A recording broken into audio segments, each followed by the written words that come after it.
ओम श्री गणेशाय नमः। स्वागत है आप सभी का हमारे चैनल पर। आज है 5 अप्रैल 2026 और आज विशाख मास के कृष्ण पक्ष की गणेश चतुर्थी है। आज संकष्टी चतुर्थी का व्रत किया जाता है और आज के दिन गणेश जी की पूजा करने से, गणेश जी की कथा सुनने से सभी प्रकार के विघ्नों का नाश होता है। तो आइए आज की इस वीडियो में मैं आपको संकष्टी गणेश चतुर्थी की कथा सुनाऊंगी। अगर अभी तक आपने हमारे चैनल को सब्सक्राइब नहीं किया है तो चैनल को सब्सक्राइब अवश्य कर लीजिए और अगर आज ये वीडियो पसंद आए तो लाइक शेयर भी कर दीजिए।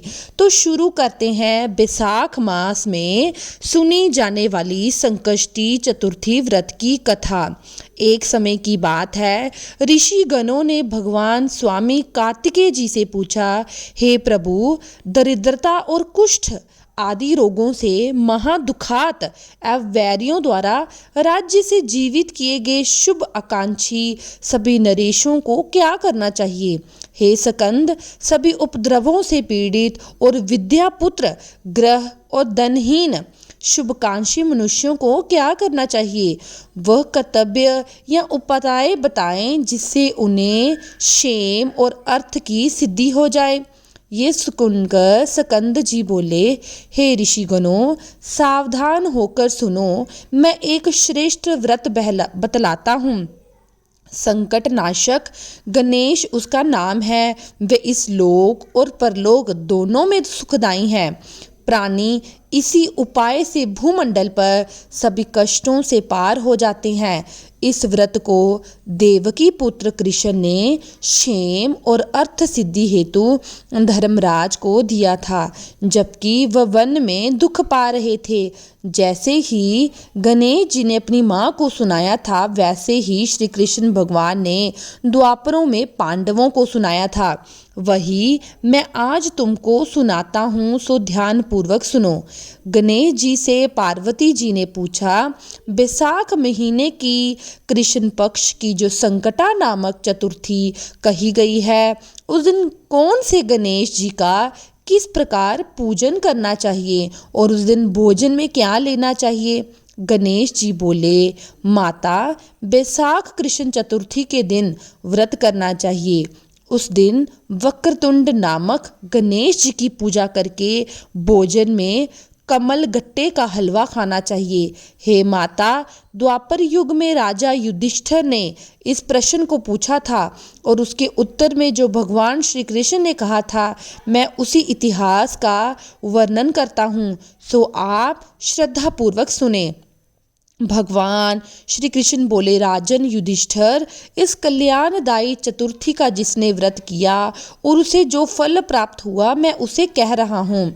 प्राचीन समय में रतिदेव नामक प्रतापी राजा हुए। जिस तरह आग घास समूहों को भस्म कर देती है, उसी तरह वे अपने शत्रुओं को नष्ट कर देते थे। उनकी मित्रता यम, कुबेर, इंद्र आदि देवों से थी। उन्हीं के राज्य में धर्मकेतु नाम का एक श्रेष्ठ ब्राह्मण रहता था। उसकी 2 पत्नियां थीं। एक का नाम सुशीला और दूसरी का नाम चंचला था। सुशीला नित्य ही कोई न कोई व्रत किया करती थी, जिसके फलस्वरूप उसने अपने शरीर को दुर्बल बना डाला। इसके विपरीत चंचला कभी भी कोई व्रत उपवास आदि न करके भरपेट भोजन करती। इधर सुशीला को सुंदर लक्षणों वाली एक कन्या उत्पन्न हुई, उधर चंचला को पुत्र रत्न की प्राप्ति हुई। ये देखकर चंचला बार बार सुशीला को ताना देने लगी, अरे सुशीला, तूने इतना व्रत उपवास करके अपना शरीर जंजर बना डाला, फिर भी एक कृषकाय कन्या को जन्म दिया। मुझे देख, मैं कभी व्रत आदि के चक्कर में नहीं पड़ी, हमेशा रुष्ट पुष्ट बनी रही। वैसे ही मैंने सुंदर बालक को भी उत्पन्न किया। अपनी सोच के ऐसे व्यंग्यवान सुनकर सुशीला के हृदय में चुभन होने लगी। वह प्रतिवर्ता विधि पूर्वक गणेश जी की उपासना करने लगी। जब सुशीला ने भक्ति भाव से शंकर नामक गणेश चतुर्थी का व्रत किया तो वरदाता गणेश जी ने उसे दर्शन देकर कहा, हे सुशीले, तेरी आराधना से मैं अत्यधिक प्रसन्न हुआ।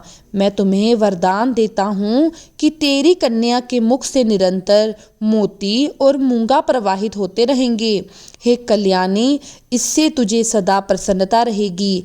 हे सुशीले, तुझे एक वेद शास्त्रवेता पुत्र भी प्राप्त होगा। इस प्रकार का वरदान देकर प्रभु गणेश जी अंतर्ध्यान हो गए।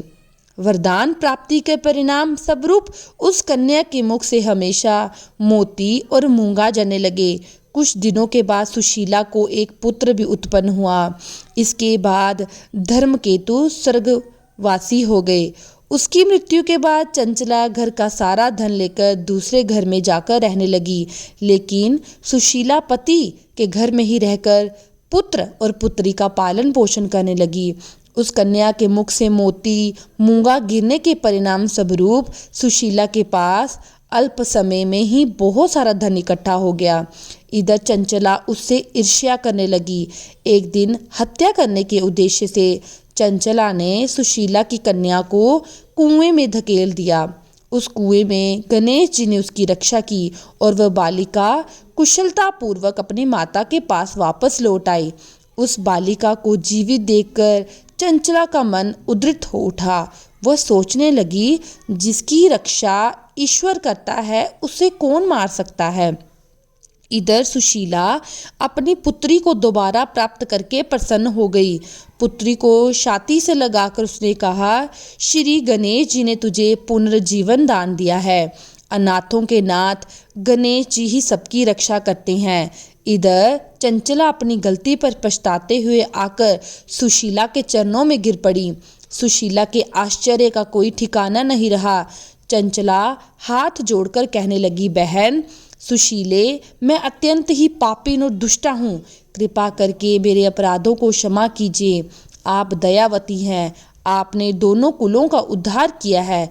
जिसका रक्षक देवता होता है उसका मानव भला क्या बिगाड़ सकता है। जो लोग संतों एवं सत्पुरुषों का दोष देखते हैं वे अपनी करनी से स्वयं नाश को प्राप्त होते हैं। इसके बाद चंचला ने भी उस कष्ट निवारक, पुण्यदायक और संकट नाशक गणेश जी का व्रत किया। श्री गणेश जी के अनुग्रह से परस्पर उन दोनों में प्रेम भाव स्थापित हो गया। जिस पर गणेश जी की कृपा होती है उसके शत्रु भी मित्र बन जाते हैं। सुशीला द्वारा संकट नाशक गणेश चतुर्थी व्रत किए जाने के कारण उसकी सोतन चंचला का हृदय परिवर्तन हो गया। गणेश जी कहते हैं, देवी पूर्व काल का पूरा वृतांत आपको सुना दिया। इस लोक में इससे श्रेष्ठ विघ्न विनाशक कोई दूसरा व्रत नहीं है। श्री कृष्ण जी कहते हैं, धर्मराज आप भी विधि पूर्वक गणेश जी का व्रत कीजिए। इसके करने से आपके शत्रुओं का नाश होगा और आप अष्ट सिद्धियों और नवनिधियों आपके सामने हाथ जोड़कर खड़ी रहेंगी। हे धर्मपरायण युधिष्ठिर, आप अपने भाइयों, धर्मपत्नी और माता के सहित इस व्रत को कीजिए। इससे थोड़े समय में ही आप अपने राज्य को प्राप्त कर लेंगे। इस प्रकार से भगवान श्री कृष्ण ने युधिष्ठिर को बैसाख मास की संकष्टी चतुर्थी के व्रत के महात्म को बताया। जो भी इस व्रत को करता है, संकष्टी चतुर्थी व्रत की कथा को पढ़ता है, सुनता है या हुंकारा भरता है, हे गणेश जी महाराज, आप सभी उसके विघ्नों का नाश करके उसकी सभी मनोकामनाएं को पूर्ण करना। बोलिए श्री संकट नामक गणेश जी महाराज की जय।